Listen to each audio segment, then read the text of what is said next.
In 1972, two brothers from San Francisco took a model from an ivory snow detergent box and turned her into the centerpiece of a surrealist art film that would blow up America's idea of what mature entertainment could be. The result was a movie that is still talked about to this day. A film released in 1972 that fused genre content with experimental cinema and became one of the most defining artifacts of the golden age. Jim and Artie Mitchell, two ambitious brothers who ran the O'Farrell Theater in San Francisco, were focused on turning their infamous establishment into a launching pad for their own films. Not only that, unlike the grainy 5-minute loops that had dominated viewing habits until then, the Mitchell brothers wanted to do something bigger, a film that felt like an actual movie, moody lighting, stylish editing, and a real runtime. They had seen the success of Deep Tea earlier that same year, and they wanted a piece of the action. First, though, they needed their star. Marilyn Chambers was an 18-year-old model and aspiring actress when she answered a casting call in the San Francisco Chronicle. She had featured in the 1970 Barbra Streisand relationship drama, The Owl and the Pussycat, and had been a model for the marketing and packaging of Ivory Snow detergent. According to Chambers, the brothers flagged her down as she was leaving their office after filing an audition application. Jim and Art were standing at the top of the stairs, and they saw me and yelled out, "Wait, we want to talk to you." And that was it. She was cast in the leading role. Chambers, for her part, didn't know the full extent of what the film entailed. However, she negotiated her pay like a Hollywood veteran, a $25,000 upfront fee, plus 1% of the film's gross earnings, an eye-popping payday that wouldn't be beaten in the industry until the emergence of the video star system in the 1980s. For comparison, Linda reportedly received just $1,250 for her work in DT, and as it turned out, all of that ended up in the pocket of manager-boyfriend Chuck Rayner. Given that the film would go on to make over $50 million, Chambers' take-home ended up being around $2,500 per month in residuals by 1974.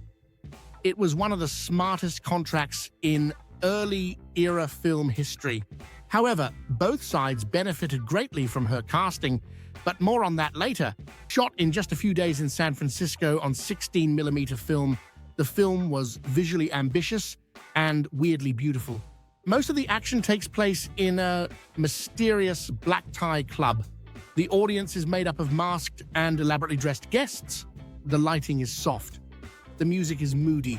In a bold or very possibly budget-related creative choice, as it meant sync sound or later dubbing wouldn't be required, Marilyn Chambers doesn't speak a single word throughout. Stylistically, the scenes are drawn out and almost self-indulgent with visual experimentation. The whole thing feels artistically closer to the graveyard scene of Easy Rider rather than your average movie reel from the era. To differentiate even further from the industry films of old, it isn't until 20 minutes into the running time that the genre content begins. This was a movie prepared to test the patience of its audience. The origin of the story is very interesting. The film is based on a mysterious, anonymously written short story that was being passed around the backstreet stores of San Fran in hand-to-hand carbon copy form. The title is a nod to The Green Door, a pop hit sung by Jim Lowe that actually topped the charts in 1956. The lyrics by Marvin J. Moore describe a guy trying and failing to get into a secretive nightclub. There are no official screenwriting credits for the film production. Well, there wasn't exactly a screenplay in the traditional sense. Instead, the Mitchell brothers and their collaborators worked off a rough narrative outline, with visual elements and plot progression being invented during the actual shoot. Ad hoc, spontaneous filmmaking at its best.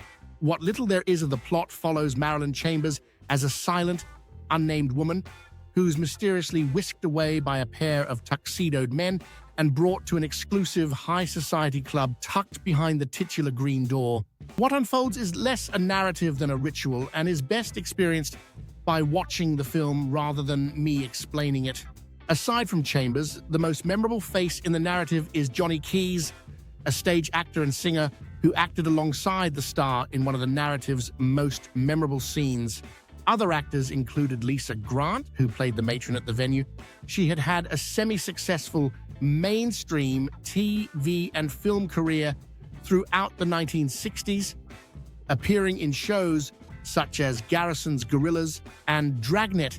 Veteran actor George S. MacDonald also shows up and actually has one of the film's few speaking roles. The bulk of the movie was shot in and around San Francisco, with most of the interiors staged in a makeshift soundstage space that had been constructed inside the O'Farrell Theatre itself. The community vibe of the production meant that the crew was largely cobbled together from local freelancers, friends of the Mitchells, and people who had no idea they were working on a future cultural classic. For their part, the Mitchell brothers didn't just bankroll the film. They were behind the camera and in the editing booth too, calling those aforementioned avant-garde shots from start to finish. In fact, the guerrilla style of the entire shoot meant the two of them also appeared in front of the camera. Jim and Artie Mitchell briefly appear in Blink and You'll Miss Them roles. And then we have the release of the film. The stars really aligned for the brothers in this regard. Around the time of the movie premiere at the Presidio Theater in San Francisco, boxes of Ivory Snow were appearing on supermarket shelves across America. The tagline, 99, 44, 100% pure. You couldn't script a better scandal. The girl from the laundry aisle was now the star of a groundbreaking experimental film. The Mitchell brothers leaned fully into the media frenzy, of course. They distributed posters that brazenly focused on Chambers' detergent box past and invited press coverage that made Procter & Gamble's PR team take action. All said and done, the media noise did all the marketing they would ever need. Chambers wasn't just famous, she was infamous. A walking contradiction and marketing gold. By 1974, the Mitchell brothers' art house movie had pulled in tens of millions of dollars and helped legitimize the idea of the mature movie.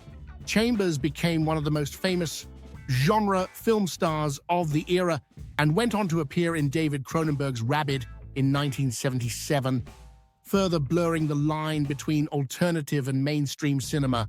The film's legacy is mixed. To some, it's a historical curiosity from the beginnings of a lost era. To others, it can be seen as a dated relic from a time when mature films tried to have an artistic soul. For fans, it is a borderline masterpiece that changed film forever. And essentially, in that sentiment, is its greatest legacy. It was a production that changed the rules. It was bold, it was bizarre, and undoubtedly one of the most important films of the Golden Age